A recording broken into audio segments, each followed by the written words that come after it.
Welcome to ತರಾವರಿ cooking. ಇವತ್ತೊಂದು ಮಾವಿನ ಹಣ್ಣಿನ ಕೇಸರಿ ಬಾತನ್ ರೆಸಿಪಿಯನ್ನು ತೋರಿಸ್ತಾ ಇದ್ದೇನೆ.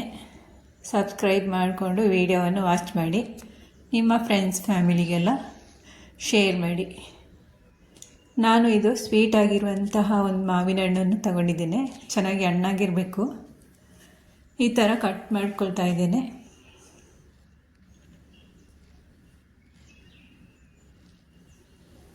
ಇವಾಗ ಮಾವಿನ ಹಣ್ಣು ಸೀಸನ್ ಆಗಿರೋದ್ರಿಂದ ನೀವು ಒಂದು ಸಲ ಈ ರೀತಿ ಮಾಡಿ ನೋಡಿ.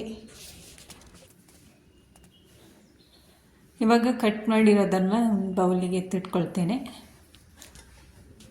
ನಂತರ ಒಂದು ಬಾಣಲೆ ಬಿಸಿಗೆ ಇಟ್ಟು ಇದಕ್ಕೆ ತುಪ್ಪವನ್ನು ಹಾಕ್ಕೊಳ್ತಾ ಇದ್ದೇನೆ.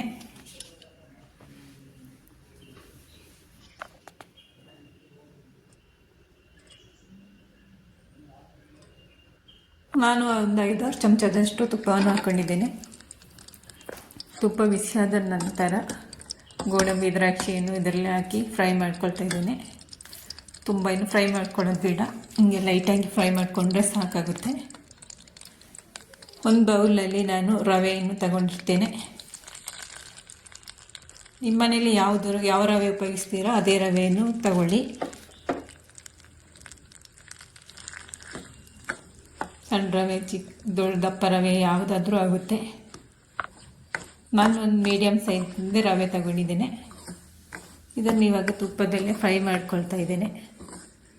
ಮಧ್ಯಮ ಉರಿಯಲ್ಲಿಟ್ಟು ಫ್ರೈ ಮಾಡ್ಕೊಳ್ಬೇಕು, ಸ್ವಲ್ಪ ಘಮ ಬರೋವರೆಗೂ. ನಂತರಕ್ಕೆ ಮಾವಿನ ಹಣ್ಣಿನ ಪೀಸಸ್ಗಳನ್ನು ಹಾಕ್ಕೊಳ್ತಾ ಇದ್ದೇನೆ.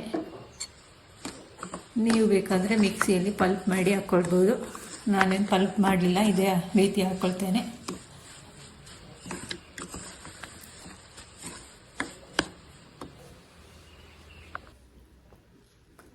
ನಂತರ ಅದೇ ಬೌಲಲ್ಲಿ 1 ಕಪ್ಪಷ್ಟು ಸಕ್ಕರೆಯನ್ನು ಹಾಕ್ಕೊಳ್ತಾ ಇದ್ದೀನಿ. ಸ್ವೀಟ್ ಕಮ್ಮಿ ತಿನ್ನೋರಾದರೆ ಸ್ವಲ್ಪ ಕಮ್ಮಿಯೇ ಹಾಕ್ಕೊಳ್ಳಿ.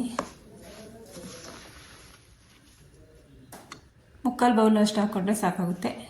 ಮಾವಿನ ಹಣ್ಣು ಸಿಹಿ ಇರುತ್ತೆ. ನಾನು 1 ಬೌಲಷ್ಟು ಹಾಕ್ಕೊಳ್ತಿದ್ದೇನೆ. ಎಲ್ಲವನ್ನು ನೀಟಾಗಿ ಮಿಕ್ಸ್ ಮಾಡಬೇಕು.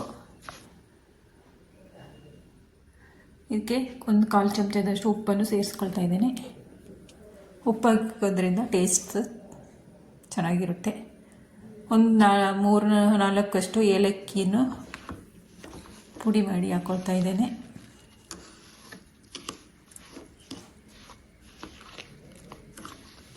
ಎಲ್ಲವೂ ನೀಟಾಗಿ ಮಿಕ್ಸ್ ಮಾಡಬೇಕು.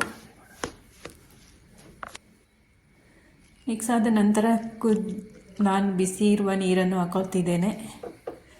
ಕುದಿ ಬಂದಿರುವಂತಹ ನೀರು ಬೇಗನೆ ಆಗುತ್ತೆ ಕೇಸರಿ ಬಾತು. ಅದರಲ್ಲಿ ಒಂದು 2.5 ಬೌಲಷ್ಟು ನೀರು ಹಾಕೊಳ್ತಿದ್ದೇನೆ. ರವೆ ಹಾಕಿದ್ದ ಬೌಲಲ್ಲೇ ಒಂದು ಮುಚ್ಚಳ ಮುಚ್ಚಿ ಒಂದು 5 ನಿಮಿಷ ಬೇಯಕ್ಕಿಡಿ. ಎಲ್ಲವೂ ಹೊಂದ್ಕೊಳ್ಳುತ್ತೆ. ಮಾವಿನ ಹಣ್ಣು ಪೀಸಸ್ ಸಹ ಕರಗಿದೆ ನೋಡಿ. ಇವಾಗ ಬೇಕಾದರೆ ತುಪ್ಪ ಹಾಕ್ಕೊಳ್ಳಿ, ಎಣ್ಣೆ ಬೇಕಾದರೆ ಎಣ್ಣೆನೂ ಹಾಕ್ಕೊಳ್ಳಿ. ಬೇರೆ ಏನು ಎಣ್ಣೆ ಹಾಕೋದು ಬೇಡ, ಕುಕ್ಕಿಂಗ್ ಆಯಿಲ್ ಹಾಕ್ಕೊಳ್ಳಿ. ಕಡಲೆ ಎಣ್ಣೆ ಅದೆಲ್ಲ ಬೇಡ ಹಾಕೋದು. ಲವಂಗ ಬೇಕಾದರೆ ಹಾಕ್ಕೊಳ್ಳಿ, ನಾನು ಹಾಕಲಿಲ್ಲ ಲವಂಗ. ಈಗ ನೋಡಿ ಎಷ್ಟು ಚೆನ್ನಾಗಿ ಬಂದಿದೆ ಅಂತ. ಈ ರೀತಿ ಬಂದರೆ ಸಾಕಾಗುತ್ತೆ. ಬಾಯಲ್ಲಿಟ್ಟರೆ ಕರಗೋಗುತ್ತೆ ಕೇಸರಿ ಬಾತು. ರೆಡಿ ಆಯಿತು ನೋಡಿ. Thank you for watching. ಎಲ್ಲರಿಗೂ ಬಾಯ್.